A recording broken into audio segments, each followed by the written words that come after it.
k'u tulo kɛrɛbɔsigi sɔɔni bɛɛ ni ala ka jɛ ye an bɛ kuma awɔ i k'a dɔn fɛn minnu kan a bɛ tali kɛ min ye awɔ i k'a dɔn seri ataki minnu bɛ yen olu bɛ ka kɛ jamana fantan ni naani bɛɛ fɛ adima awɔ i k'a dɔn ale kumana awɔ i k'a dɔn a jɔrɔna ko ye min ye a y'o bɔ k'o bin Boubacar Traoré Bete min ye Fugadugu a bɛ Kulukoro sira a b'o kofɔ dɔgɔ min ye awɔ i k'a dɔn Manifin k'a bɔnɛ a nin na ni ka tila tuguni ka awɔ i k'a dɔn Kɛr awɔ i k'a dɔn o ye jumɛn ye k'a kɔnɔ fara an ka k'o bɔ a la ka taa n'a ye ani joli ani fɛn wɛrɛw Bakari o ka bɔ yen terrorisme min ye awɔ i k'a dɔn Sahel Kugo a maa minnu bɛ yen o tɛmɛnen kɔ an fanfɛ dugu yan fɛ k'i k'a dɔn a maaw o bɛ labɛnw sabati o kumana janto yɛrɛ la o kɔrɔ ko o ka ɲi min ye awɔ i k'a dɔn nin cɛ in Mali awɔ i k'a dɔn a lasigiden don a bɛ Gabon Ala ka hinɛ a la k'a da yɔrɔ nɛma an ka ambassadeur k'a su o taara ye a ka chambre kɔnɔ o kumana a kunkun n'a ɲɛɲɛ min kɛra sababu ye an b'an da don fana na o sɛlɛ limanaw k'a faamuya quartier général min bɛ yen n'a bɛ force G5 Sahel olu jabalaba n'a b'o kofɔ an kelen kɔ k'a fɔ k'an t'a la k'u gɛn u bɔra Bamakɔ sa u jabala u taar'u sɛlɛ ka t'u da yɔrɔ kɛ Niger ye awɔ i k'a dɔn Ɲame ni Ala sɔnna o fana an bɛ an da don fana na o fana lase limanaw ma o bɛɛ tɛmɛnen kɔ ka bɔ yen min ye awɔ i k'a dɔn drone an ye minnu san nɔgɔ min ye awɔ i k'a dɔn Bayraktar o bɛ drone kofɔ an ye minnu san min ye awɔ i k'a dɔn Turki an y'a san u bolo drone ninnu dɔgɔw donna tulo na koyi u ye Bamaciwaleya tigilama caman u y'olu kɛ c'est fini an bɛna n da don la min ye awɔ i k'a dɔn le 14 janvier k'a ta k'a sɛgɛ k'a kɛrɛnkɛrɛn k'a kɛ awɔ i k'a dɔn journée de la souveraineté retrouvée k'a ta k'a ko ye i k'a dɔn k'a fɔ Modibo Keyita Kwame Nkrumah u ka laɲini n dɔgɔ i k'a dɔn k'a fɔ a bɛ ɲini ka da saraka bɛ ɲini ka da o kan koyi a bɛ ɲini ka kɛ awɔ i k'a dɔn Modibo ni awɔ i k'a dɔn Kwame Nkrumah n dɔgɔ a ko gɛlɛyalen don o fana an bɛ n'o walawala k'o ɲɛfɔ limanaw ye o bɛɛ tɛmɛnen kɔ ka bɔ yen min ye minisiri min bɛ anw bara yan n'o bɛ awɔ i k'a dɔn Ablaye Diop kofɔ ani Wage o fana taara awɔ i k'a dɔn Algérie o ma sɔrɔ dɔwɛrɛ fɛ Algérie minisiri o nalen kɔ yan o tuma an ka maaw fana taara u ni Algérie ɲɛmaaba n'o ye awɔ i k'a dɔn Abdelaziz Tebboune o n'o ye ɲɔgɔn ye Abdelmadjid Tebboune o n'o ye ɲɔgɔn ye an bɛna an da don fana na k'o fana walawala mɔgɔw ka bɔ yen avant projet constitution parti politique olu bannen don olu caman murutilen don nka min ye Asimi ye a jɔn bɛ kangɛrɛ caki a ti taa a ti na a ti maa ci n'i y'a ci a ti taa o fana an bɛna an da don fana na k'o walawala k'o ɲɛfɔ limanaw ɲɛna anw ka jɛkuluba min bɛ yen n'o bɛ ASEP ko fɔ dɔgɔ awɔ i k'a dɔn bisibasa a laban a bɛ ɲini ka wuli a kɔnɔ dɛ nka an bɛ Ala deli Ala ka n'o kɛ sɔɔni bɛɛ nin bɛɛ ye kunnafoniw ye an bɛna an da don minnu na k'u walawala limanaw ka se ka faamuyali sɔrɔ o la radio Nura FM 94.4 komi murumuru 5 awɔ i k'a dɔn o sanfɛ Boubacar Traoré Bete Mamadu Mayiga nɛgɛjuru sira 76 33 43 03 Bajɛnɛ an ka foli b'a ye sabu bi ni Ala sɔnn'a ma an na dɔ kɛ o kuma di Ala ka jɛ ye Bajɛnɛ o ko b'i bolo Ala k'a ni sababa bɛn Boubacar nin tɛ sa ɲɛmaa y'a fɔ cogo min na babu in kɔni a tɛ fɔ ka tɛmɛ nin kan nin ye kunnafoni la kumabaw ye ni waati kɔni n'a ye labɔli kɛ an bɛna nin bɛɛ lajɛlen ka bɛnɛgɛmɔ bi k'a lase limanaw ma jamana kɔnɔ ka taa bila mun ye jamana kɔkanna la nka hali bi ɲɛmaa an bɛ dugawu ɲini kanuba ni dɛmɛbaa bɛɛ lajɛlen fɛ k'u ka dugawu k'an ye o sabu kɛ sanga ni waati bɛɛ lajɛlen na i bɛ nin kɔrɔfɔ i b'a sɛlɛ yan sirajan taama don mun ye sira ɲɛ a ka jan fo k'a fɔ ko a ka jan belebelew bɛ sira in na kɔbaw kɔni u sɛlɛlen bɛ sira in na ɲɛmaa fɛn jumɛn de bɛ se ka sira in k'a tigɛli n'a yɛlɛli k'o nɔgɔya anw bolo o tɛ taa abada dugawu ni barika o kɔ donc an b'a ɲini kanubaw fɛ ɲɛmaa k'u ka dugawu k'a sɛbɛkɔrɔ sɛlɛ sirajan taama sanga ni kuruntu kɔnɔna la fara an b'a kari ba la teliya yɛrɛ kɔnɔna la kosɛbɛ Ala ka ni sababa bɛn k'a ɲini nɛgɛw tigilama fɛ Gawusu Keyita Gaston de Fer Jata a k'a lajɛ ka fiɲɛni bɔ an senkɔrɔ sɔɔni bɛɛ ni Ala sɔnna an bɛ ɲɔgɔn fɛ ale tulo b'an na min ye awɔ i k'a dɔn Sidi Kulubali a tulo b'an na n yɛrɛ dɔgɔkɛ min ye awɔ i k'a dɔn Bengali Fuseni Bengali i k'a dɔn k'a fɔ a fana tulo b'an na an b'a fɔ k'a waleɲuman dɔn a n'a ka gɛrɛnaden bɛɛ lajɛlen Fuseni Bengali Dabileni secteur 1 o jeunesse awɔ i k'a dɔn olu kɔni ye awɔ i k'a dɔn o maaw ye fana an b'u fo waleɲuman dɔn k'u ni cɛsiri ka foli lase Abdulkadiri Mayiga ma n'o ye awɔ i k'a dɔn grand commerçant international ka foli ani tanu k'u lase min ye Cicɛr ani Balde an b'a bɛɛ fo ka taa se moto taxi VIP Tamura an ka foli ani tanu moto climatisé o bɛ ka ɲɛsin a ma climatisation moto bon ke fana mana kuma di daminɛ dɔrɔn fo ka kali de da e ɲɛ kuma dɔn e ɲɛ mun fɔ siga de b'a ka moto climatisation ko la dɔ ka siga ala kɛ n'a y'i tagi sigi moto in kɔfɛ fiɲɛ mun b'i salo fiɲɛ bɛ tɛmɛ o kan nin o fana ye tiɲɛ Bajɛnɛ I mana sigi moto taxi kɔfɛ o fana tiɲɛ i ye mun bɛ salo kilim bɛ tɛmɛ o kan o kilim ka girin dɛ a tɛ jango a sɔgɔmada filama in na bura e bɛ te min ka sɔrɔ k'a di BT ma a ye fa ka sa n ko bura yan di ayi o kɔni siga t'a la Mamu Kamara mɔden tɛ yan awɔ ko Mamu Kamara ye ne kɔrɔmuso ye wa Mamu Kamara a ban o don vie Kamara ye n dɔgɔnin ye Mamu Kamara ye n kɔrɔmuso wuli bali don e bɛ taa ɲini yɔrɔ jumɛn i b'a minɛ yan fo Makan maa si se k'i sɔsɔ Ala cɛ walayi di Ala ye maa si se k'i sɔsɔ sɔsɔli t'a la siga t'a la kana ko nin don ɲɔgɔn na kana ko don ɲɔgɔn na dɛ Ala k'a ni sababa bɛn ami bura i ka maa ninnu contrôler dɛ o b'a kan dɛ o ale don awɔ diɲɛ yɛrɛ de gɛlɛyalen don dɛ awɔ 72 heures 24 heures e t'a f'u ɲɛna ko une seconde b'an bolo yan Kaliba Kuma an ka foli b'a ye kuma nin waati in na an bɛ taa an ka taa tɔrɔlen BT min ye i bɛ n ka foli fɔ Dawu ye Dawu Kulubali a fana ye Abdul Teri ye o ye k'a dɔn dɔgɔnin sɛbɛnw don denmisɛn minnu don siga t'a la sigida denmisɛnw don n yɛrɛ dɔgɔninw don u bɛ kɔrɔ bonya u bɛ kɔrɔ bonya kuma wɛrɛ t'u da ni kɔrɔ y'u bila ci o ci la u b'a kɛ bonya ani karama kɔnɔ an b'u fo k'u waleɲuman dɔn k'u ni cɛsiri min ye Umaru Ongoyiba an b'ale ka fasiri an b'o ta Umaru kuma bɛɛ a ko Sambu Kulubali ye k'a k'a cɛsiri an bɛ ɲɔgɔn bolo Umaru Ongoyiba a ko awa i k'a dɔn wulikajɔ ani cɛsiri awa i k'a dɔn o kɔni bolo dara dɔgɔ min ye Bamanciwaleya tigilamaw dɔw bɔra Burkina awa i k'a dɔn dɔw bɔra fan wɛrɛw fɛ min ye Katiba Masina u kɛn bɛ ka ɲɔgɔn sɔrɔ yɔrɔ la yɔrɔ min n'an ko a ma ko Munduru u t'a dɔn k'a fɔ ko dɔn yɛlɛmana Ɲamakɔrɔ u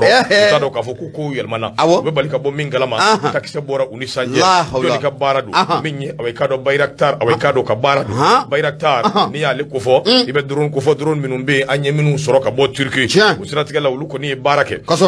ɲuman awa i k'a dɔn alhamdulilayi bi an b'o fɔ Zerikiba ko Umaru Ongoyiba a ko n'i ye jateminɛ kɛ groupe terroriste minnu bɛ yen awa i k'a dɔn kɔni bɛ ka fara ɲɔgɔn kan u bɛ k'o dabɔ min ye kilo 20 bɔ ɲɔgɔn u ni Munduru ni ɲɔgɔn cɛ u bɛ waati dama dama bɔ awa i k'a dɔn kɔni u bɛ ka wulikajɔ ani cɛsiriw kɛ o dɔngɔn bɛɛ la an ka sɔrɔsiw olu b'a la waati min banakɔtaala mana fɛn o fɛn min fɛɛrɛ tigɛ dɔgɔdimɔgɔba ale suminen b'i la siratigɛ la olu b'u ka fɛɛrɛw la an ka cɛdenw fana b'u ka wulikajɔ ani cɛsiriw la armée waati min na u y'a dɔn k'a fɔ ko in dilanna k'a sɛbɛkɔrɔ mɔ baara bɛ se ka kɛ mana sa drone wulila awa i k'a dɔn ni ka bundeliw dabɔ fama base minnu bɛ yen n'o ye Bamanciwaleya tigilamaw ka base min bɛ Munduru an ka cɛdenw ye awa i k'a dɔn a bɛɛ lajɛlen kɛ c'est fini Zerikiba ko a ko nin ko in kɛra kalo tile 14 ka dugu jɛ a tile 15 san 2023 min ye awa i k'a dɔn aviation militaire n'o bɛ an ka sɔrɔsiw kofɔ sanfɛmaw ko tɛ wa olu ye wulikajɔ ani cɛsiriw kɛ drone minnu bɛ yen ni awa i k'a dɔn a bɛ wele ko Bayraktar ni marque turkiw don olu kɔni u donna tulon na koyi sabu min ye drone ye awa i k'a dɔn groupe armé minnu bɛ yen olu kɔni ye drone u y'a kasa sama drone mugu ci kan u y'o dɔn min ye a kɛnbɛ i b'a fɔ ko ni kabakolo pɛrɛnna Zerikiba ko n'o dun kɛra dɔgɔ ye taafan kelen tɛ sɔrɔ i la i yɛrɛ t'a dɔn i b'i yɛrɛ ɲini cogo min na o de siratigɛ la Zerikiba ko nin waati laban ninnu kɔnɔna na ninnu awa i k'a dɔn tuba min bɛ yen n'an ko a wele ko forêt waati min na yɔrɔ yengu y'u daga yɔrɔ ye o nka an ka maaw ye tili kɛ u caman yɛrɛkɛra nka nin waati laban ninnu kɔnɔna na u hakilila ko a ɲinan bɛɛ u bɛ fɛ ka fara fara ɲɔgɔn kan dabɔ ni ka taa ɲɔgɔn da lajɛ o yɔrɔ in na yɔrɔ min bɛ yen n'o k'a ma ko Tigala ka taa se Munduru o ni ɲɔgɔn cɛ dɔgɔ kɛn bɛ ka yen de minɛ ka yen fa dewu Zerikiba ko ani Munduru yɛrɛ ni ɲɔgɔn cɛ kilo 20 bɔ ɲɔgɔn a ko n'i y'a jateminɛ kunnafonidi sira fɛ a jirala k'a fɔ min ye kabiri kalo tile 9 n'o ye janvier kalo tɛmɛnen jaja ninnu y'u ka tabale gosi koyi a dɔw bɔra min bɛ Arbinda o kofɔ a dɔw bɔra Nasumbu a dɔw yɛrɛ bɔra Burkina n'o bɛ kɛrɛfɛ dugu kofɔ o bɛɛ nana ka n'u to yɔrɔ min na o de bɛ Munduru kofɔ Munduru ani Boni olu ni ɲɔgɔn cɛ a ko ninnu minnu filɛ nin donc Ala ninnu awa i k'a dɔn waati laban ninnu kɔnɔna na an ka cɛdenw y'u sɛbɛkɔrɔ gosi sabu Katiba serment olu fana kun ɲɔgɔn ɲɛ bɛ awa i k'a dɔn nin yɔrɔ in na a ko nin kunnafonidi sira kelen fɛ juma don ka dugu jɛ sibiri don na min ye Bamanciwaleya tigilamaw minnu bɔra Burkina a dɔw nana ka na awa i k'a dɔn Katiba Masina o tɔgɔ la minnu fana bɔra awa i k'a dɔn groupe min bɛ yen n'a bɛ groupe de soutien à l'islam et aux musulmans n'a b'o kofɔ u y'a daminɛ sa ka fara fara ɲɔgɔn kan dabɔ ka na k'u bɛna Munduru awa i k'a dɔn ka n'u lamini Zerikiba ko maa minnu don maramafɛn kun b'u bolo koyi u sɛbɛkɔrɔ sɔnsɔnnen kun don dɔgɔ min ye awa i k'a dɔn marifa sugu o sugu bɛ yen n'i b'a dɔn a bɛɛ kun b'u bolo Kalasini kobu AK-44 AK-47 min ye awa i k'a dɔn marifa ninnu tɔgɔ t'u dɔn 47 bugun bɛ wele ye AK-47 marfa bɛ diɲɛ kɔnɔ a tɛ min tɔgɔ dɔn ale b'a bɛɛ tɔgɔ dɔn a bɛɛ n bɛ min f'i ye wa a bɛ baara kɛ a b'a bɛɛ dɔn ndo uye awekado ja obu bulo utarake ka yoro fadew akomuto chama mbade ani mobili nani ode kumbubulo fasiri ke ba ko obekla wati mina ka foko be nywandala jaw ni fonge ka ba wati mi adona ka foko marala farala nywanga minya anga sona suwe ndo minya drone mimbe no e bayraktari u fara nywanga u sonzo ka se ko sonzo drone nana view minya awekado sura muhammadu ajawulila jatika ko juguta da bitaro mive akubali ka bo mingalama taxi jiginaka ko kulisi ba nyigini dama ni ame kulisi bi nyigi yere beke ka kes fini yes ka tala kuyi ego iflaka drone mun fodi na le sulige nyama abe digale se yira bolbaga to be tira suruto akono suruto ya ni bulake drone bi yere gadi iketa fa no yira min gusha bi yere gadi wallahi parce que ba ko ayen nunu ga setu fini ako arme ko ni halibi kuma kuna funu ko ni dira yere ma hake min tora dafe ana ko bi chugomi kuma femvo awai do manyina no de mundoro nunu gembe ka bo mancha wale ani ka do min yitege da bondoro ka bo mancha wale tigela mo abisa nani bo ka bi ka joni chesuru de besina mundoro ka yere bela jele wulila u kembe ka lanyini ke ka foko arme ko u ka na ko min ashimi ko aka na nya uluma ka sega dumuni ko ni awai ka do jiko ni fengo do nyere bo non de ko sega ani toro ko boluka nga bara min ngoni kerando sega tamina min awai ka do aunga drone shikei enwal ya foto na lebi yere kedi ay balayra wele drone mbese min na balayra ka nya fani wallahi no te baraka de o kuma bi do ke halibi ala kan ni sawo be fasiri fle Umar Ongoy Ba le ka fasiri do o ka bidon boli e bunya bala Umar Ongoy Ba maru maganyama me foli ko lasiama le fasiri minena ha fasana go ela nadi ango ko ya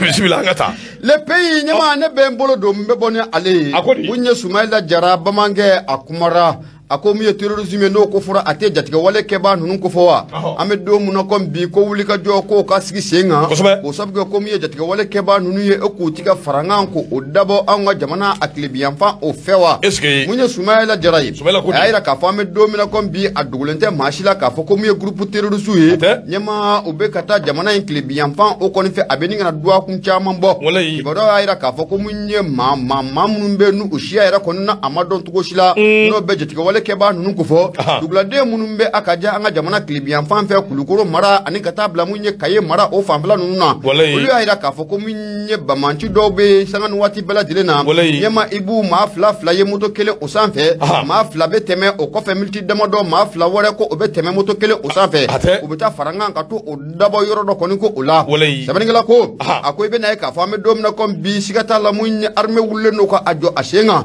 na manya kafo ko munye chamanche anyo seba kalaya jatiga wale keba nunu kubuga yere kali koninka abdabo ni watina ko bugu kuna yoro munga ko de yanga jamana klibiyan fanyi haye mara nyema aninga tabla munye kulkoro o mara o konala nga munye arme abika feran dabali bela jelenga kata koninko ka atu la munye Sumaila Jara ayira ka foko munye jatiga wale keba nunu na manya ka foko anga jamana chamanche bolo o gelaru bolo foka foko o gelaru bolo o sabga o mana faranyonga femfede ko bolo da anga jamana chamanche bolo la arme bina kataka atugu ula oro kumun kono la ku buga yerake ku kunda munyo kulugoro o mara o kono ka sabani ngala ko akoko oro kumun kono la ko janvier kalo kleta ane duru no bena kuna shini yerama ibena e ka foko mata ane fla nyama ni bela jele jatiga wale keba nunu ye ni mata ane fla ku yera moto woro usanfe ube ukelen uma fla be moto kelengele usanfe wa yera dugumuna nga mako tugoni kale be kulugoro o mara o kono la kibaro ayira fana ka foko ma biduru nyana sigana ma biduru nyama ko ulu fana yira yoro nanga mako dina bamana nyama ko ale fana tukolom bado ye kulukoro o mara o kono maningala ko akwa ngoni be domna ko bi ko na manya ka foko arme ko ni ko abuga bundoli tani nga jatiga wale ke ba nunu ku sigare jamana chamanche bulo fe ido ka e ka foko mi jatiga wale ke ba nunu ubugu kunda jamana klibian fa fe ko sabuga ya ka foko mi arme ale ka bundoli ko o kasumai maningala ko akomu nyi mamunu me akaja noli ye kaye to fa dugu ye akaja kata bla mun ye kulukuru kaula nyama mi domna kombi ku joro no kosobe ko sabe kabi doni mun ga mamun nye ni ro ko fule manunu donzo munum me no lu fana be galla kana ninka sabati nyama ko sika kele mala ka foko dona na taula ne wuli ka jo make e ko jatika wala ke ba munum ka faranga ko bolo ko da ni wati na kaye mara ani kulukuru mara la e ku ne dosu la kan nu kutina masaranga sho aketala wa sabani gala ko akoy be na e ka foko abeni na wati ni mbo ko jatika wala ke ba nunu ubika faranga ka dabo kulukuru ani kita ani nwanchila la terenga la mu tuba mumbe nanga mako fura du baule nyama ko jatika wala ke ba nu wati te munu na no ya soro ku ye yembla nyama ko buka ta faranga kan ko odabo otuba kelengele wala sabani gala ko akoko ku ne la da jatika wala ke ba nunu bulu akoni ye ni tuko folen yira jate mena kala je no be fura de baule no bo ko fo ale yoro munabe kita ani kulokani uni nwanchila ula boro kum kono la munye kita ani kulokani kaw nyama usikalo no bi ka foko dono na tawla ne wuli ka jono maka jona munya anga arme fe e ko dusula kaw unenu nun kutina karinwana wa sabangala ko ako munye kibaro ko ko solla ka ira ka fo ni wati labanu nun konna ba mo ko ere dunda ula kibe na e ka foko miye jatika wala ke ba nunu ubika ataki ko nin ko ka achaya wasikata la ko amamunu meka ataki ke ba mo ko dunda ula me domna ko bi ne ma ko bela jele me bo munye fure de bawle ni konna la no mun to bokulu ko o mara yan fanfe ne ma ko be bo munye kita o mara yan fanfe sabangala ko ako o misali jonjon fe jumene ako ni akli bala munye sibiri do no bena janve ko kleta ani nanima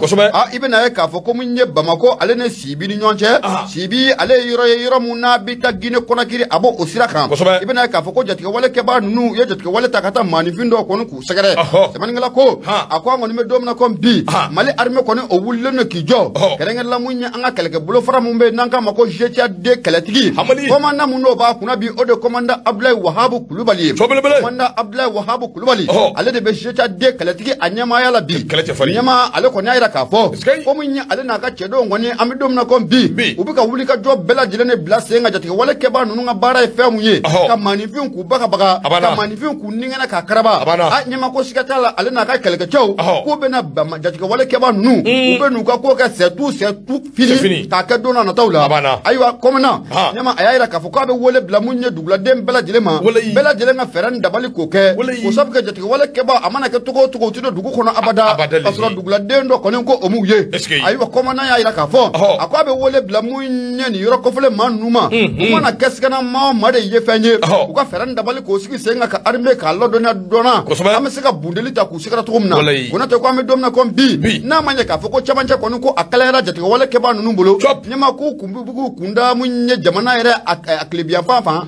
kulukoro ani munye kaye omara okono na fani filani anya benege mo ka bo le pays ale kono la sebani ke ba to de sumala jara marma ga nyama ibunya obala bordro bete minya awai ka do dronu ye bara damre ambe ala tanu dronu ye wuli ka jo damre ambe ala tanu dronu minum ba umbulu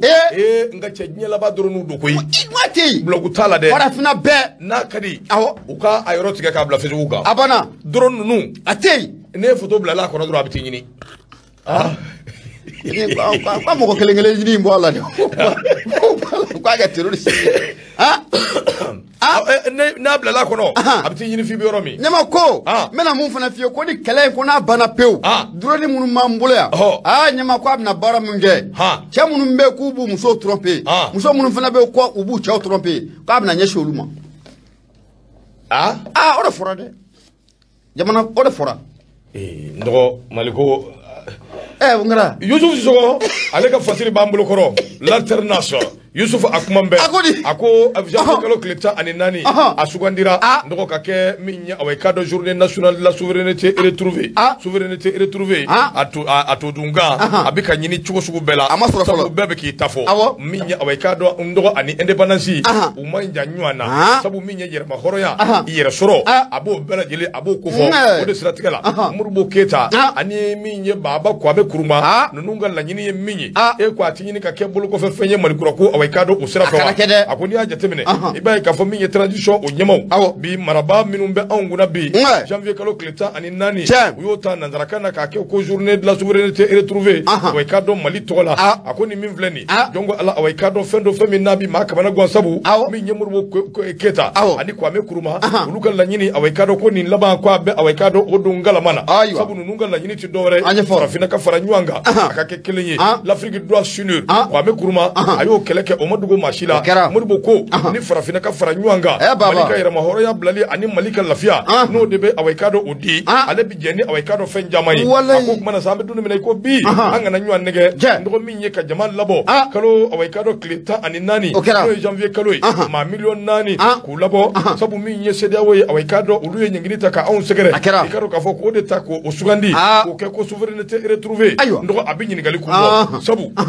souveraineté retrouvée abita jonu gama minye sedia o ani uemwa adum bela jelebe farafina de kofo farafina ka faranywanga ga kekelenye union africaine o ka chongo minye awekado sedia o ananyu ananchama minye Afrique unie États-Unis d'Afrique fana ka sigi o beye la nyinu de la nyini minu no lube ka sabati ngambe doni mena ko bi awunga ni ngulika joyi abike sobuye a chama mbina dungala mana ayi nyini ngalike koyi akoy yalma ambi awekado jamana be tablo minga ko bi yalma ambi seka awekado souveraineté retrouvée ambi seko fowa souveraineté retrouvée mali awekado ni ya class zabaye flabe awekado okoni klale do auna onti ka seka teke daka yalma ambi seka souveraineté retrouvée ambi seko fowa fasirike ba ko ako transition nyama ba colonel Ashimi Goita ndo minye conseil des ministres mingera kalo kle bisaba no ye awekado novembre kalo aye wulika joke kalo kleta ani nani ko kerengere ko ker doye no minne awekado faso de umbele jele bedni so jabuluda sabu anyira ka anyira soro ansera ka ke anyire fasirike ba ko o min no kelen vleni nyedo sediawo yoma ulude gelata ka on segere mali on bora anya awekado onisongo ya jira nga dobi nyala e dobi nya chela kaula ko sediawo ye tondi to minni an yere da asigi sabu baba Musa ulude kera so buye ka sediawo ka asigi sediawo ka la nyini mi o donedu an tina ke sediawo ko jilibayi fasirike ba ko ne chama zebe nga ako minye ni ngo bela jele ni ejetemene ke ibai ka fo minye souveraineté retrouvée abi fo ni tege dambe awekado yoro doka a bela jele bika marakono a population na fembe ni tege dambe oka ako nyini gali miseni mimbe no bi se ka buluda minye awekado ulube minfo malibe tablo minga ikobi yelma awekado an bi se ka souveraineté retrouvée an bi se ko fo ni tablo ina wa kono dugu mi awekado ni ya famba ta ka laje mo be minu awekado to shia fla kle kono ndo ka ti soro la ay ebana ngode agela ndo fasire mi mva awon ko fo ko yi andi makode ako jamana kono to shia fla kle kono dunu ko saba mandi mi ale shia fla yerde fo abo saba ma fo de fla de fora ako sécurité alimentaire dunga fa o sabati lende o bela jelen tamengo ka boy yelma anganga kuma fo jamana kono jamana mi souveraineté nationale angango fo jamana kono jamana mi an yere ka budget national min bi keso be ka an yere ta sankuru kara kono to kaje mi mbala ni obi nyanyini sira wala fe o be milliard keme wolovla ndo ko bobo fatirike bako ako abarata ambe dunu mene ko bi jongo ala nyedo gelew ko ni chairman nana tegere kanga fo malion gu sabu anya gelew ku anya toro ku anya anjo oro ira ka fo malien de ya mi anyo ira nyema bela jelena ga ni ko bi ke wati do bi ke angu mesure ka don ko bi tasira min ve ani jibe wo sira min ve ango lu do no da laba ambi ke nyini ke bayi fatirifle l'alternance min ya awekado Yusuf Sisoko aka fasiri do ka bidon boli ibo nyabala Yusuf Foli obetani ga segere nyama ne be mbolo goshi tele la indépendant me bonne aye nyama abena taniye dole mfilila nyaye sanfe kana hiningali ke dole o balalindo munya abla jara jara ke akumara ako munye G5 Sahel ame domina kombi eko G5 Sahel ko anga jamana ngono ako make c'est tout c'est fini wa Dol Mokhtar ikadurun ko ya ko 90% infidèle quand tu vas finir avec tous les Maliens koko maliko be ba muso ka la muso an chaw dron te koy abede se bala kote be ko te mo ko to yi ede nan nayo ko boala jeni flene toro la ma da imbe du mana imam ida do ko boala ala kan ni shaba be nyama meta mu ye G5 Sahel eko ujabala mu no ku me bamako na manya ka foko anu gen foko usebe koro gen kɛ ɲɛma u taara u ka jabala kɔni ka taa sigi an bɛ don min na komi bi Niger o kɔnɔna la kɛrɛnkɛrɛnla Niger faaba n'o bɛ Ɲame jamana n'o o b'o kofɔ sɛbɛnnikɛla ko a ko mun ye la paix du G5 Sahel n'o o kofɔra a bɛɛ jamana 5 mun n'o kun farala ɲɔgɔn kan walasa mun ye jatigɛ wale kɛbaaw bɛ se ka bunte cogo mun na ka bɔ Sahara yɛrɛ o sanfɛla la sɛbɛnnikɛla ko a ko i bɛna ye k'a fɔ ko janvier kalo tile 10 tɛmɛnen mun ye G5 Sahel a ɲɛmaabaw kɔni u bɛnna a kan u bɛnna a kan k'a fɔ ko G5 Sahel ɲɛmaa k'u ka jabala bɔ pepepe Bamakɔ yɛrɛ kɔnɔna la yan ni ka taa n'a ye mun ye Ɲame o dugu kɔnɔ sɛbɛnnikɛla y'a jira k'a fɔ ko mun ye G5 Sahel a jalatigibaw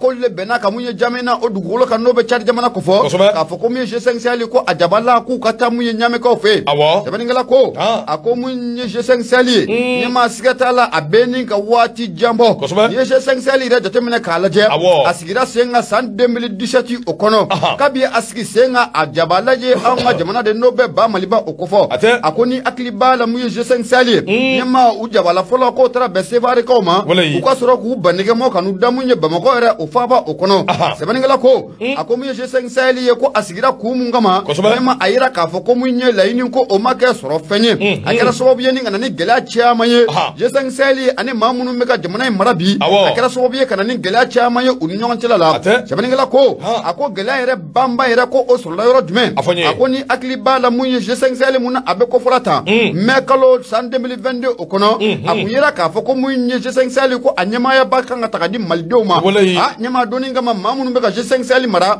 u ye muruti fari k'a sɛbɛkɔrɔ bolo da a donni kama fo ka n'a bila bi la Mali marabagaw y'a yira k'a fɔ ko G5 Sahel ko k'olu t'a la bi ko olu kɔni o t'a la sini sɛbɛnnikɛla ko a ko n'a ma ɲɛ k'a fɔ ko mun ye Mali marabagaw kɔni y'a yira k'a fɔ G5 Sahel ko an t'a la bi an t'a la sini an bɛ don min na komi bi ko G5 Sahel u ka jabala mun n'o kun bɛ Bamakɔ yan u y'u ka minɛn n'u ka koso ni kasaw bɛɛ lajɛlen cɛ ɲɛmaa ni ka t'u da Niger o dugukolo kan kɛrɛnkɛrɛnla Niger faaba n'o bɛ Ɲame jamana o kɔfɔ sɛbɛnnikɛla ko a ko hali bi ko mun ye G5 Sahel n'a ma ɲɛ k'a fɔ ko a yɛlɛmana ka taa mun ye Niger jamana kan u ye wele bila hali bi ba Maliba ma o sababu kɛ u y'a yira k'a fɔ ko mun ye kɛlɛ in na a tɛ se ka kɛ cogo si la ni Mali na a ma fara olu kan o hukumu kɔnɔna la ko hali bi k'u bɛ wele bila Mali marabagaw ma u ka fɛɛrɛ ni dabali bɛɛ lajɛlen tigɛ u kana G5 Sahel kɔnɔ kura ye sɛbɛnnikɛla ko a ko in kɔni o filɛ taabolo min na n'a fɔ ko bi n'a ma ɲɛ k'a fɔ ko G5 Sahel u ka jabala o kun bɛ Bamakɔ yan jabala bɔlen mun filɛ anw fɛ yan ka taa Ɲamekaw fɛ e kɔni tɛna kɛ furu yɛrɛ salen pepepewu wa e kɔni tɛna kɛ a furuko yɛrɛ bannen pepepewu anw ni G5 Sahel yɛrɛ ni ɲɔgɔn cɛ nka don n'a nataw la ɲɛmaa kunnafoni mun n'o mana ye a tɔ kɔnɔ k'o bɛ banɛgɛmɔ k'o lase mun ye malidenw ma kunnafoni filɛ nin ye an y'a sama ka bɔ indépendant ale kɔnɔna la sɛbɛnnikɛ b'a tɔgɔ de Ablaye Jara Madu ka ɲɛmaa i bonya o b'a la Bakari Traoré bete Ablaye Jara a bɛ fɔ ka waleɲuman dɔn k'a ni cɛsiri Bakari Traoré bete k'a yira limanaw na k'a fɔ radio ye Nura FM ye 94 komi murumuru 5 min ye Awayika dɔ mura sɔgɔsɔgɔ kɔhɔ o de kɔni kɛn bɛ an tala nin waati ninnu na a bɛ fan bɛɛ giribu jugu a b'an sama duwawu la a y'an sama duwawu la a ye dugawu kɛ dɛ min ye Orange Money yɛrɛ fana o ti maa dimi n bɛna mun f'i ɲɛna mura yɛrɛ fura ɲuman yɛrɛ ye ɲɛmaa n'i ye sɛ yɛrɛ sɔrɔ ou bien kami o de y'a fura ɲuman ye o ti sɔrɔ ni wari tɛ o kami yɛrɛ tɛ se ka sa jamana in kɔnɔ buru de l'argent dun tunna an bɛ k'an balo tɔgɔ kami ko ye 7,700 800 ye hali Bamakɔ yan bi kami ye 1,000 ni 200 1,000 ni 100 ɔrɛ i bɛ taa o don kami na yɔrɔ yɔrɔ ɲɛmaa n ko y'a sɔrɔ i bɛ ka fɛn dɔ di maa ma de Bongo ko Faransi dɔ farala o kilo kan i bɛ Bongo ko Faransi dɔn wa ne ka cɛkɔrɔba n'ale tun b'o de fɔ n'an y'o san dɔrɔn a ko k'an taara an ka Bongo ko Faransi san ka na wa a kunkolo bɛ Faransi sɛ min bɛ na e bɛ kunkolo yala wa Kɔlɛ ninnu dɛ maa t'a dɔn a bɛ faga yɔrɔ min ko kunkolo bɛ Faransi o t'a furakɛ o ayi o t'a furakɛ ayi o t'a furakɛ Ala k'an ni sababa bɛn ami Nundi ko a ko di a kumana l'alerte Awayika dɔ n'o kumana dɔgɔ min ye Awayika dɔ constitution ale ka wulikajɔ bɛ a nɔfɛ an bɛ don min na i ko bi ko parti politique dɔw bɛ yen olu kɔni kɛn bɛ ka bamanciya Awayika dɔ o fari da Asimi Goyita a jɔn bɛ caki a t'i ta a t'i maa ci wa n'i y'a ci yɛrɛ fana a t'i ta a ko an bɛ don min na i ko bi président Asimi Goyita donc ala Awayika dɔ a kun y'i yɛrɛ minɛ min ye constitution ko ye a kun t'i fɛ ka kuma a kun y'i makun nka n'a ma ɲɛ k'a fɔ an bɛ don min na i ko bi parti politique minnu bɛ yen minnu ye mouvement démocratique awekado otondenw ye olu bɛ wuli ka jɔ min na bi ani bɛ panga puruti min na bi ye jamana ɲɛma chef de la transition awekado a bɔra koyi a kumana a ko a kumana min ye awekado jamana marabaa minnu bɛ yen n'olu bɛ awekado anw ka dugutigiw ni awekado jeliw ni a ɲɔgɔnna caman ani diinɛ ɲɛmɔgɔw ani awekado jamanadenw caman kofɔ a y'olu bisimilayali min kɛ san yɛlɛma awekado sira fɛ o sanbɛ ko la Asimi y'a jira bɛɛ lajɛlen na k'a fɔ ko projet min filɛ nin n'o ye awekado constitution projet ye ko k'a fɔ k'i bi kan kɔ don a ma wa ko kuma t'a la koyi ale kɔni bolo décision min bɛ yen n'o bɔra assise nationale o kɛnɛ kan fasodenw bɛ ɲɔgɔn sɔrɔ kɛnɛ min kan ni bɛɛ welela kɛnɛ min kan décision min taara o kɛnɛ kan o bilatɔ fa da joli ma nɔ dɛ ti bila fiyewu fasirikɛba ko a ko nin min filɛ nin n'o ye awekado jaabi ye min ni président y'a di parti politigiw ma a b'i n'a fɔ a ye jaabili kɛ ka ɲɛsin adama min bɛ yen n'a bɔra awekado Asimi supporteru olu jigi kɔrɔ kosɛbɛ nin waati laban ninnu kɔnɔna na sabu adama kɔni ka laɲini ti dɔwɛrɛ ye constitution min filɛ nin ni awekado wuli ka jɔ kɛnbɛ a nɔfɛ o constitution k'a kuma yɛrɛ dabila pewu ka tɛmɛ ni sira wɛrɛw ye fasirikɛba ko a ko Asimi a y'a jira awekado fasoden bɛɛ lajɛlen na k'a fɔ ale bɛ donni minɛ i ko bi ale tɛ adama tɔgɔ la sigi la a tɛ awekado sini ti tɔgɔ sigi la a tɛ maa wɛrɛ tɔgɔ sigi la a bɛ sigili min na bi awekado ye fasodenw ka sigi ye fasodenw y'a bila da min kan ale b'o de dɔn koyi sabu min ye awekado constitution n sɔnna ayi n ma sɔn o de awekado constitution ye a kɔnɔ ko bi ɲɛfɔ maaw ye o tuma na ni ala sɔnna a ma don n'a nataw la a bɛna taa bin tayi tabali kan min ye awekado fasodenw an bɛ wele bɛna voter fasirikɛba ko a ko ni min filɛ nin ye jɔn ko ala awekado maa caman bɛ yen minnu kɔni an bɛ don min na i ko bi assise nationale u yera kɛnɛ kan laɲiniw caman bɛ yen minnu bɔra constitution awekado a avant projet ye minnu bɔra a kɔnɔ a dɔ la a dɔw bɛ yen minnu bɛ Asimi ni kan minnu bɛ fasodenw ni kan a ma faamuya cogo si la n dɔgɔ article min bɛ yen 31 kuma cayara i bɛ dɔ dɔn a la ma lanni tɛ wa o article 31 a bɛ fasodenw ni kan cogo min ala dɔrɔn de ye a dɔnba ye nka a b'i n'a fɔ dɔw bɛ k'a bisi basa k'a kɛ bolokɔfɛfɛn ye k'a lagosi k'a bila Asimi ye awekado ko in yɛrɛ ta a b'a la bi koyi sabu a y'a ta ka tila ka maaw wele u ka t'u sigi a kunna k'a lajɛ k'a sɛgɛsɛgɛ fasodenw ka laɲini minnu bɛ yen assise nationale ye laɲini minnu kɛ a caman bɛ yen ni awekado yɛrɛsagokɛlaw caman ye a bɔ a kɔnɔ a ka lajɛ jiɲɛma jɔlen na olu dɔw bɛ se ka k'a kɔnɔ cogo min faso bɛ se ka ɲɛ sɔrɔ cogo min nka yan'o cɛ maa minnu bɛ yen n'olu sirin bɛ kɛrɛtɛtɛ constitution 1992 n'u sirin b'o la olu kɔni wulilen don k'u jɔ bi koyi n dɔgɔ u kɛn bɛ ka fara ɲɔgɔn kan caman u kɛn bɛ k'u dabɔ o waati kelen na o maa ninnu na n'i ye jateminɛ kɛ transition minnu kɔ don ne don transition ma olu bɛ o la nka transition yɛrɛ a solonna donba dɔw bɛ yen olu fana bɛ a la i n'a fɔ adama parti politique in kɔni y'a jira k'a fɔ min ye awekado constitution ko kuma min filɛ nin n'a bɛ sen na n dɔgɔ ko k'a sɛbɛn k'a da kɛrɛfɛ k'a ye k'a to yen fasirikɛba ko a ko nka nin ko in bɛɛ la min yɛrɛ bɛ n'o kɔni kumana kosɛbɛ fo k'a dama tɛmɛ o de ye semasi faso hɛrɛ ye Zumana Sakɔ ale ka maaw Basu Zumana ko awekado anti constitution fɛ min bɛ mɔntɔ ka d'a ma koyi Basu Zumana ko ten dɛ ko constitution min filɛ ko k'a bila awɔ Basu min ye Zumana Sakɔ ye ala ka tɔndenw gusili awekado y'o kɔni caman ta ka ɲɛsin awekado constitution ko in ma o kuma k'a jira k'a fɔ min ye awekado constitution a tɛ se ka tɛmɛ nin cogo in na f'a ka lajɛ ji ɲɛma jɔlen na a ka bila ten fasirikɛba ko a ko o occasion kelen in de la Zumana Sakɔ a y'a jira k'a fɔ min ye autorités ye k'i k'a dɔn k'a fɔ renoncer définitivement k'a ye k'a to in yɛrɛ pewu awɔ k'u ka segin n ka baara boloda a banna Asimi k'a bila fasirikɛba ko a ko awekado min ye nin ko bɛɛ lajɛlen maa caman kumana koyi hali min ye awekado force alternative pour le renouveau et l'émergence n'o ye FAR an ka wuli ye olu fana ye wuli ka jɔ kɛ u ka ɲɛmaaba o tɛ Modibo Sidibe wa Modibo yɛrɛ fana kumana Modibo ko ɲininkali dɔw bɛ ale y'olu de kɛ hali bi o ɲininkaliw dɛsɛ bɛ ka jaabi a y'o fɔ k'o ka jaabi n'olu jaabira ko in bɛ taa sira min fɛ n'a bɛ kɛ cogo min olu b'o ɲɛdɔn k'o ma jaabi hali bi u ma jaabi o tuma an bɛ don min na i ko bi n dɔgɔ ko in kɔni bisi basa barika bonyana nka siga tɛ min na maa minnu bisimilala o don Asimi y'a fɔ a bɛɛ ɲɛna a banna constitution a tɛ bila bilen an ka taa don dɛ o tuma ni min tɛ bila i se t'i den min ka dugu t'a la dugawu k'a ye a ɲuman ye min ye a ye taa kɛnɛ kan min bɛ yen n'o ye tɔ ka jɛ ye a y'olu fɔ a ka fara a kan a tɛ fɛ min ka don a la a y'olu fɔ a ka kɛ bɛnkan sɛbɛn kelen ye n'o tɛ san joli san o san constitution ko kuma in bɛ fɔ taa ti mɛnɛ si tɛ bɔ a tɛ yɛlɛma wa an dun mana sɛbɛn décret ni fɛnw ta cogo cogo ka taa diɲɛ fan o fan a bɛ yirana k'a fɔ an ka constitution kɔrɔlen don kosɛbɛ a bɛ fɔ k'a fɔ an ka constitution tɛ jamana nɔfɛ bi 92 kana bi la den caman wolola o kɔnɔ dɛ 92 kana bi la k'o yɛlɛmana caman donna o kɔnɔ dɛ k'o de yɛlɛmana Alpha y'a laɲini ka kɛɲɛ. Bɛɛ y'a laɲini. Amadou y'a laɲini ka kɛɲɛ. A bɛɛ. Ibeka y'a laɲini ka kɛɲɛ. A bɛɛ. A ko k'olu bɛ troisième mandat ko la. An yɛrɛ y'a laɲini ka kɛ ne yɛrɛ. Awɔ anw kɛ. Ajɔ. An y'a Amadou ka mɔgɔw de ye o a ti ten. A ma fɔ ko aw bɛ troisième mandat ko la wa? Awɔ u y'a fɔ an kɔni y'a laɲini. Ibeka yɛrɛ ta la k'o bɛ troisième mandat ko la. Awɔ. Ninnu kɔni ta tɛ 4 mandat ni 5 mandat ko ye. Ayiwa. A fɛn dɔrɔn an ka taa. Waati kɔnɔ an kun man ja. Amadou Kile kuma di ko ɲɛma. A kun ka di. Amadou Kile. An kun man ja. Walayi. Ala ka hinɛ Amadou la. Amina yarabi amina. Siga t'a la. Ala ka ni sababu. Ɲɛma an bɛ taa. An ka taa. Indicateur du renouveau n bɛ n bolo gosi n bɛ bɔ n'a ye. Walayi. Sɛbɛnnikɛbaa tɔgɔ de Igrate Dunbiya. Ɲɛma nin tɛ kibaruya duman ye. An ka taa mun ye Gabon. Gabon. N'an taara Gabon Mali ka lasigiden mun n'o bɛ Gabon.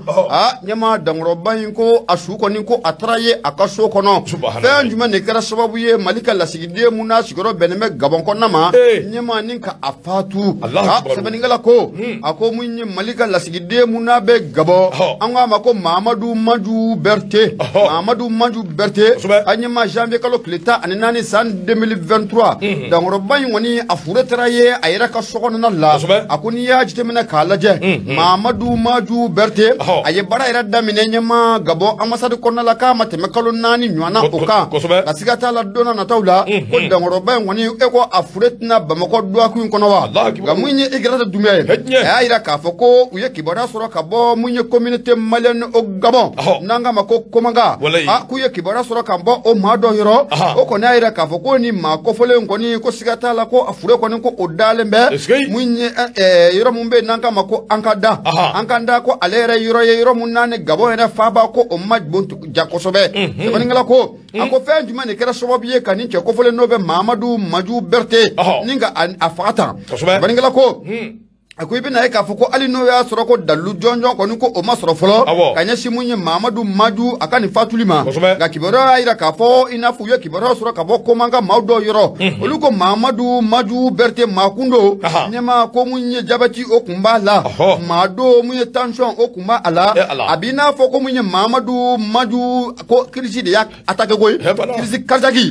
k'o de kɛra sababu ye ka nin Dankɔrɔba in ko n'a a tora a la ko jabɛti kun b'a la ɲɛma ko hypertension o fana o kun b'a la sɛbɛnnikɛla ko a ko mun ye Igrate Dunbiya ye a y'a jira k'a fɔ ko mun ye nin cɛ kɔfɔlen n'o de bɛ Mahamadou Maju Berté n y'a jira k'a fɔ ko a ye baara yɛrɛ daminɛ a tɛ tɛmɛ kalo 4 kan Gabɔnkaw fɛ a ko mun ye septembre kalo tile 2 san 2000 ani san 22 Dankɔrɔba in ani Ali Bongo ye ɲɔgɔn ye a taara a ka bisimilali kɛ Ali Bongo o fɛ n'o bɛ Libreville jamana o kɔfɔ sɛbɛnnikɛla ko a ko mun ye Mahamadou Maju Berté ko yanni a ka taa mun ye Gabon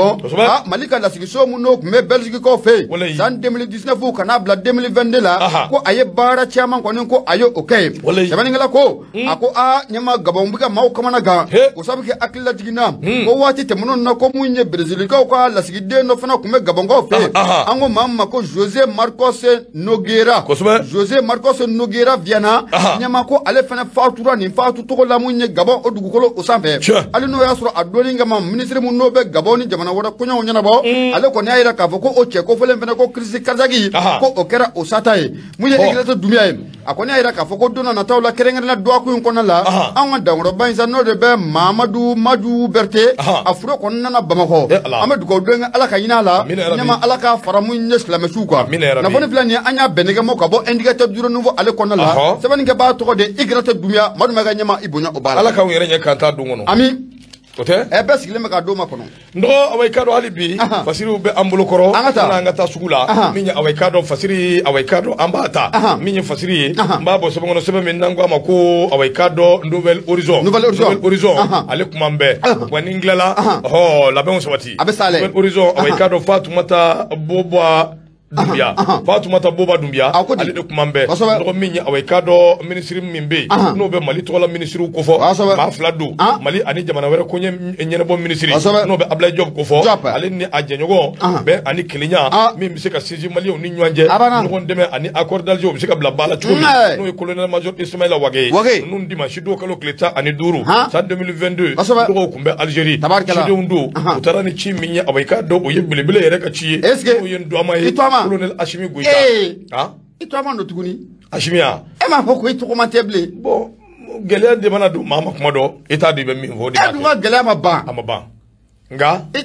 ite to ma bon ala doni mangri ntomadu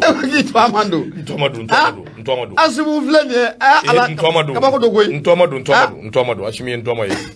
parce que bako akoni ministre flaminu flene utara chi de la no be ashimi ka chi no bo kofo akode strategie la minya awe kado ministre dobe uno yenwa no be aramtan la marana no bo kofo Algérie ministre des affaires étrangères uno yenwa ye bole ngoy minya awe kado Abdel Majid Tebun utaro fana fi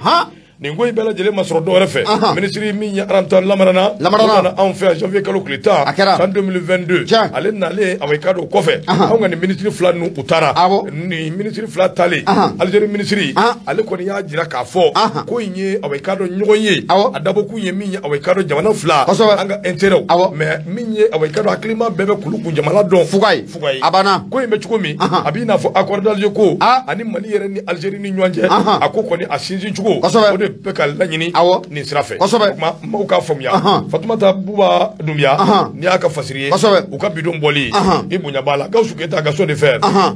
nege di bajene ma jalsa minya awe kado ko bisika nyesoro chuko hali biambi do ke ala kanni sababe ami sere nyere jme nouvelle horizon bismillah nyama ni Zambla nebe mbolo do me boni sebe min to ko indépendant bismillah indépendant fola imna yeka fo kanyeshi ataki terrorisme nu meka takanyeshi anga finitik la ko mani watina parti me na ngama adema PACJ ale ko nyaka jorona ko boko yira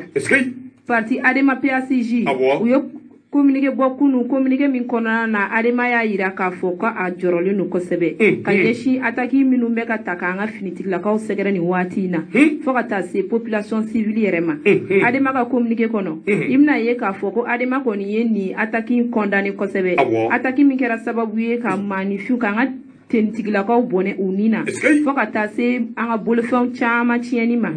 ani ka haka ja fo ka ta se population nga sigida ku ka wuli ka bu sigida la fo ka ta se yoro wero ma wala sa ku ka kokoroma don ko sinsi nga nyeshi anga armée force défensive adema ko ni ye wele dake ka bla ka nyeshi anga kanyeshi anga finitiguma aka jafo kata nyeshi anga autorité de la transition ma ata nyeshi population civile yerema anga fara nyokon ka jega mbolo di nyokoma wala sa ben ani kele abseka sege anga jamana kono chugumna kanga armée malienne deme ku jugoro matonto wala sa ni ataki meka takanyesu mani watina dameseka kari ni ataki na chugumna kuna foni fle ani mi samaka bon indépendant kono madu maiga nyema ibunya ubala la haula tabarikala anya ni mbanenge moya odongo akala sa tuja fini akala tigi kala de jora kalande bina jo yere abajene akuma bala abitigara de fiku sa bara nyina akela ni so jay akuma bini ka ke discours bampewi abarkala tabarkala mi abajene okuma sa mi kura funi abora ka dawma mi bitalike adema ka makashi mi bitalike oka abal mo mi awai kado sidi bugo ba kulubali ako di courage madame kulubali bajene siga fo itala mi awai kado bajene e kan ngumai go damne ne message u be kanade abuka shele de félicitations bon courage bajene abana ni fu bagine dai baranyana ala kan ni sababu o maduna na tawla lala bajene na en place ta Musa so nyama yana barka Musa anga foka wali mando fana bana me kosobe abe kur amarinda ko ni watina ni kur amarinda do ko amu befu kosobe ya foto mna na Musa sisugo munye bana bajelike kur amarinda ko na la nanya lefu baga gu beje afena sogole mana me fulla sana ka dema ya bela dilema so ka bugunu kono abe fereke ka ta suku kono kana na mura suku kono kana kuna fon laba mun be nyama Général Boubacar Sagara ako c'est bien réfléchi et mérite d'être félicité d'abord Alima Nyare Espagne bravo Badiane Adama Touré Badiane bravo il faut applaudissement skatala baranyana ni ndi sonja baye e kanje shawu yerema ani sonja Badiane ini baraji ala kanje kadam ngausu ala ji ka fiyeni ban singoro sona mi nyosura an ka ɲɔgɔn dɛmɛ ka bingenikɛlaw ni maafaalaw ni walijugutigilamɔgɔw kɛlɛ. An bɛ sigi ka na kumaso kɔnɔ an bɛ foli ta ni lase kanuba ni dɛmɛbaa bɛɛ ma an bɛ jɛrɛjɛkulu an b'aw bɛɛ fo k'aw bɛɛ waleɲuman dɔn ka foli ani tɔni k'a lase Nafu Wedrago ma k'a ni baara ka foli ni tɔni lase Zigiri Jean ko ani baara ka foli lase hali bi Nura FM kanuba bɛɛ ma Nabusar bɛ an lamɛn waati bɛɛ lajɛlen a bɛ États-Unis an b'a fo k'a waleɲuman dɔn Bingin Batima Ibrahima Tunkara Badabada Ibu an ka foli ani tɔni o bɛ ka ɲɛsin a fana ma radio Nura FM away kado o sanfɛ ka foli ani tanu ka shele ka ɲɛsin an ka shirifukɛ ma shirifukɛ min bɛ ni away kado o ye Ali Bokar Aidara damɔrɔba in ni waati na i b'a sɔrɔ a bɛ Bamakɔ yan n'o de wuli ka jɔ ni cɛsiriw de bɛ kɛla fan bɛɛ fɛ diɲɛ fantan ni naani bɛɛ fɛ yalasa ka se ka min ɲɛ fasodenw ka se ka an mago dilan Ali Bokar Aidara foli ani tanu k'a las'a ma a fɔ a ye ko Aidara k'a ka denbaya bɛɛ fo k'u bɛɛ waleɲuman dɔn sanga ani waati o ba dɔgɔ Basigina Keita Aida Magaji an kana ɲin'u kɔ an ka foli b'u ye ni Ala sɔnna ma ni baasi wɛrɛ ma kɛ le 20 janvier nɔgɔ awɔ i k'a dɔn an bɛ Banaba sira ta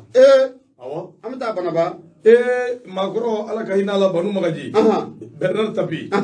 Laurent Poko an Pérez Bawule Ala misali Ala ka dayɔrɔ nɛɛma nɔgɔ Banabakaw ye ko b'a lamaga k'an bɛ ka ɲuman belebele dilan a tɔgɔ la a n'a ka kan le 20 an bɛ to inauguration o ɲɛnajɛw la Banu ni fɛn ka kan a n'a saraka bɔ Banu n'u ka kan ni Ala sɔnna le 20 an bɛ t'o la o tuma na Aida Magaji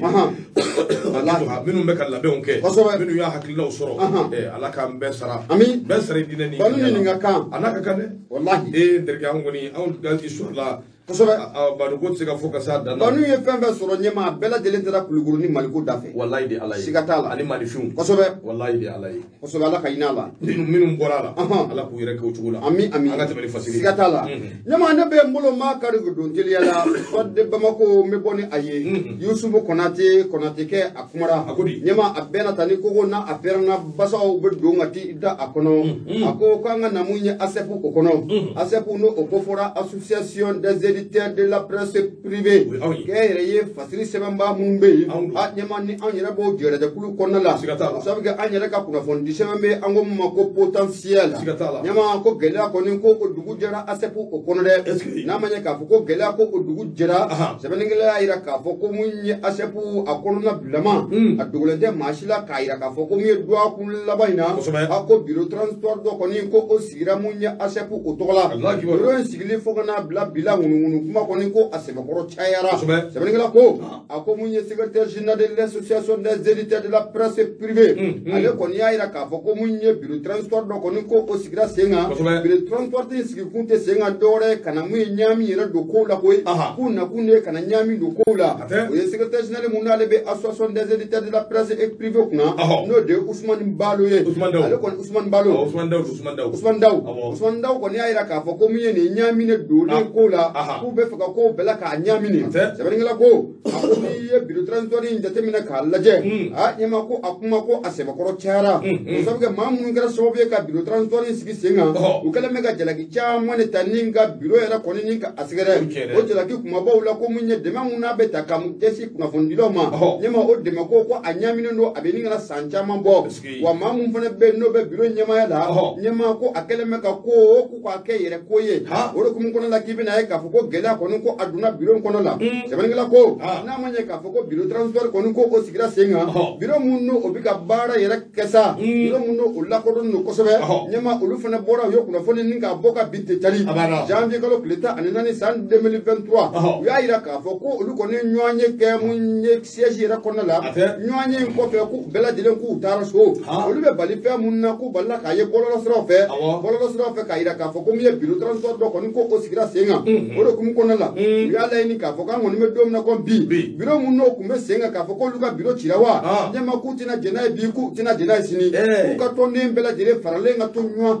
u bɛna fɛɛrɛ dabali bɛɛ lajɛlen ka laɲiniw bɛ se ka kɛ sɔrɔ fɛn ye cogo min na sɛbɛnnikɛla ko a ko an kɔni bɛ don min na ko bi gɛlɛya mun filɛ ASEP kɔnɔna la ɲɛma ko nin kɔni ye faux problème de koyi nin ye kungo lankolon de ye o sabu kɛ gɛlɛya mun n'a bɛ kunnafonidilaw da la an bɛ don min na bi an ka jamana kɔnɔna la ɲɛma k'u kan o ko k'o de ta ba la u kana n'a ɲini k'a fɔ k'u bɛna kunnafonidilaw dɛmɛ sira ko kana u ka gɛlɛya dama uira dama ni ɲɔgɔn cɛla la ɲɛma ko nin tɛ gɛlɛya ye sɛbɛnnikɛla ko u kan ka fɛɛrɛ dabali bɛɛ lajɛlen de tigɛ sen kan a mana kɛ biro fɛn fɛn nin ye ɲɛma dɛmɛ mun n'a tun bɛ ta ka di kunnafonidilaw ma dɛmɛ in taalen bɛ yɔrɔ jumɛn a bɛ san caman bɔ dɛmɛ a ko bɛ cogo ji ɲɛma k'u ka fɛɛrɛ dabali bɛɛ lajɛlen de kɛ u k'o ɲɛɲini kɛ yɛrɛ ye fatiri sɛbɛn minnu bɛ yen dɛmɛ mun n'a tun bɛ d'u ma jamana fɛ a bɛ nin kana san caman bɔ ko dɛmɛ kɔni ko a tigɛlen don o tuma dɛmɛ ko in ko a bɛ cogo ji ɲɛma k'u kan ka fɛɛrɛ dabali de kɛ ko k'a ɲɛfɔ kunnafonidilaw ɲɛna n'o tɛ k'u yɛrɛ ka nin farafarali wa ɲɛma ko nin nafa foyi a tɛ se kunnafonidilaw ma kunnafonidilaw ye an y'a sama ka bɔ sɔden Bamako ale kɔnɔ la sɛbɛnnikɛla tɔgɔ de Yusuf Konate mɔri mɛ ka ɲɛma i bonya o b'a la bon tora bɛ te awai ka dɔ bonya barika la kari nin jɛkulu in ye anw ka jɛkulu ye n bɛ a la n bɛ jɛkulu min na awai ka dɔ n'o ye Iritel fana ye o ye arajo baarakɛlaw ka jɛkulu ye awai ka dɔ an b'o fana na nka anw tɛ se ka arajo bila nin jɛkulu ka ko la mais min awai ka dɔ ko fila bɛɛ ye an bɛ kunnafoni di limanaw ma maaw k'a faamuya dɔ kan'a fɔ k'i ye nin kɛ tan i ye nin kɛ nka anw yɛrɛ bakun a n'an ka journal an bɛ fa min fɛ an b'o dɔn kosɛbɛ o b'a dɔn dɛ o yɛrɛ min b'a la o b'a dɔn ala ka an ka fan a banna o bɛ ale ka fasiri bɛ an ka bi fasiriw kun cɛ a bɛ lɛni banda a b'o kɔnɔ min ye Fugadugu Kulikɔrɔ nɔgɔ nin ye ko ye ko min ni a kɛra min ye maaw kamana guwa nin ye maa dɔ su yele ka n'a sɔrɔ u y'a kɔnɔ fara ka sɔn awai ka dɔ k'o bɔ a kɔnɔ ani a joli ka o bɛɛ sɛlɛ ni ka taa n'a ye fasirikɛba a ko min ye awai ka dɔ jeune homme san 30 jate awai ka dɔ a b'o kɔnɔna na filɛ ni awai ka dɔ ni ka abonné a nin na ko in bɛɛ lajɛlen kɛra janvier kalo tile 13 tɛmɛnen min ye Fugadugu awai ka dɔ région de Kulikoro a ko enquête kɔni minnu bɛ yen minnu daminɛna ni ala sɔnna a ma don n'a nataw la maa minnu kɛra nin gɛlɛyajuguba in kɛbaa ye tɛgɛ bɛ da u kan a ko nin don jeudi tɛmɛnen ka dugujɛ juma don na kalo tile 13 Seydou Mariko nɔgɔ ka dɔ ko a su taara ye su min yera limanaw k'a faamuya koyi kan ɲi awai ka dɔ ye kan de tigɛ ka sɔrɔ ka kɔnɔ awai ka dɔ ka sɔn yɛrɛ k'o bɔ ni ka taa ni awai ka dɔ a joli olu fana ka taa ni olu ye a ko nin min filɛ nin ko in kɛra awai ka dɔ Fugadugu Kulikoro sira la ani awai ka dɔ usine min bɛ yen n'a wuli ko i ma fɛ a n'o man jan ɲɔgɔn na a ko kunnafoni minnu dira a jirala k'a fɔ 23 heures awai ka dɔ min ye Seydou Mariko ye ale kɔni tun kan ka baara daminɛ nka Seydou a wulila ka dɛsɛ nɔgɔ a ma se ka lasɔrɔ o de siratigɛ la Seydou u ye awai ka dɔ a nɔrɔ bila ni maa wɛrɛ ye a ka poste la nka waati min na Seydou bɛ ka wele ni Seydou ma sɔrɔ maa caman sigara awai ka dɔ u ye dukɔnɔmɔgɔw wele k'u ɲininka awai ka dɔ Seydou lahaliya bɛ cogo min dukɔnɔmɔgɔw kɔni y'a jira k'a fɔ ko Seydou k'a bɔra ko a bɛ taa baarakɛyɔrɔ de la maa min bɔra k'a bɛ taa baarakɛyɔrɔ n'o ma se baarakɛyɔrɔ maaw jɔrɔ la sokɔnɔ maaw jɔrɔ la nɔgɔ jɔrɔ kun taara cɛ min na k'a dɔn o de ye ala ta ye ala ta ye mun ye o k'a dɔn c'est tout c'est fini an bɛ dugawu kɛ ala ka hinɛ la k'a da yɔrɔ nɛma a ko nka ko in gɛlɛyɔrɔ ye min ye Seydou awai ka dɔ waati min na a su yera u ye awai ka dɔ gendarmerie maaw wele olu taara ka taa ni dɔgɔtɔrɔ ye ka taa lajɛ Seydou kɔni ka ko awai ka dɔ a banna nka Seydou kɛrɛfɛ muru dɔ tun bɛ yen muru nɔw tun bɛ Seydou la sa kɛ muru nɔw tun bɛ a la wa kɛnɛ yɛrɛ fana u taara sɔrɔ u y'o bɔ ni ka taa n'o ye n'u y'a sɔn yen awai ka dɔ ani a joli u y'o bɛɛ sama ka bɔ a la ni ka taa ni o fana ye o kumana sa an bɛ donnin minɛ ko bi brigade kɔni maaw taara olu y'u ka baaraw daminɛ enquête yɛrɛ bɛ sen na maa min nɔ mana kɛ nin ye ni tɛgɛ dar'i kan maa min fa i yɛrɛ fa o bɛ a ka fatiri ye nin ye indépendant o ka bidon bɔli a b'an ka bi kunnafoniw cɛ kosɛbɛ ɲɛma y'a fɔ cogo min na a b'an ka bi kunnafoniw cɛ an y'o de fɔ n ko Bamakɔ ye yuguba 3 dugu ye ɲɛma n'i ma yuguba i bɛ taa don a yugubali na walima i yɛrɛ ka a yuguba ka k'i yɛrɛ kan ni min yɛrɛ don ye filɛ ni ala nin ye i tɛ ɲuman ye dɛ ɲuman ye dɛ hali kun e m'a fɔ ko maa fila fana su yera ɲɛ b'a la o bɛɛ lajɛlen kɛra Kulikoro yan fan in de fɛ nin bɛɛ kɛra Kulikoro yan fan in de fɛ n tɛ ɲuman ye dɛ Burama Kulubali an ka foli b'i ye o de kama ɲɛma n'i y'anw wele su mana se yɔrɔ la an tɛ bɔ dɛ Nafu Ouedraogo tɛ bɔ dɛ ka n'i yɛrɛ sɛgɛn an t'an ta yɛrɛ an bɛ Nafu fo k'a waleɲuman dɔn ka Burkina ka bɛɛ fo Nafu Ouedraogo tɔgɔ la kosɛbɛ o kuma ni ala sɔnna ma cɛw e ko e o n'a ka bɔlɔda ko n'o yɛrɛ tɛ 19h b'a sɔrɔ ne bɛ la i kɔrɔtɔ e yɛrɛ b'o dɔn siga t'a la dɛ ne kɛra n kɔrɔkɛ ye koyi e Sisolo n'i bɛ fɛ k'a minɛ dɔ taa 19h so i b'a sɔrɔ i mana kamana guwa cogo cogo 19h moins 5 i ma solomana ye taa so 19h b'a fɔ tan mɔgɔ min i b'a sɔrɔ mobili bɛ ka don da fɛ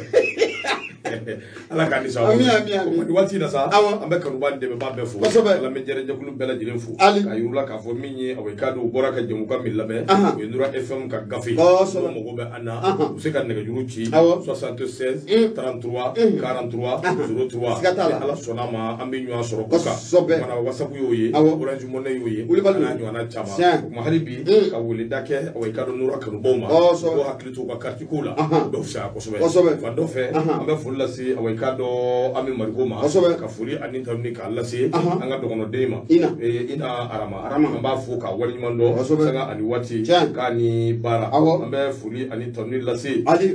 Sidi Dunbiya k'a b'a lamɛnna Yirimajɔ an ka foli ba ye awɔ an bɛ foli lase Yakuba Gindo ma Yusuf Sisɔgɔ ka nin bɛɛ fo Gawusu Keyita Gaston de Fer nɛgɛw bɛ ale de bolo an ka foli bɛ ka ɲɛsin ma Gawusu ka foli lase min ye Burama Traoré jo bɛrɛ Mamu Kamara Mɔden fula wɛrɛ Mawu Burana Kadu an b'a fo ka waleɲuman dɔn ka foli ani tanuni k'a lase Bajɛnɛ ma Bajɛnɛ i Danbele i Kulubali ko k'a f'i ɲɛna ko félicitations baara ɲɛna ma Boubacar Traoré Bete ne tun bɛ yan ne tɔgɔ ye Mamadu jamu ye Mayiga Aminata den ka jama ka maa ni ala sɔnna sini Abusa fɛnɛ Bete a bɛ ɲɔgɔn sɔrɔ ka bɛɛ fo ka bɛɛ waleɲuman dɔn hakɛto bɛ nin kan sani ala ma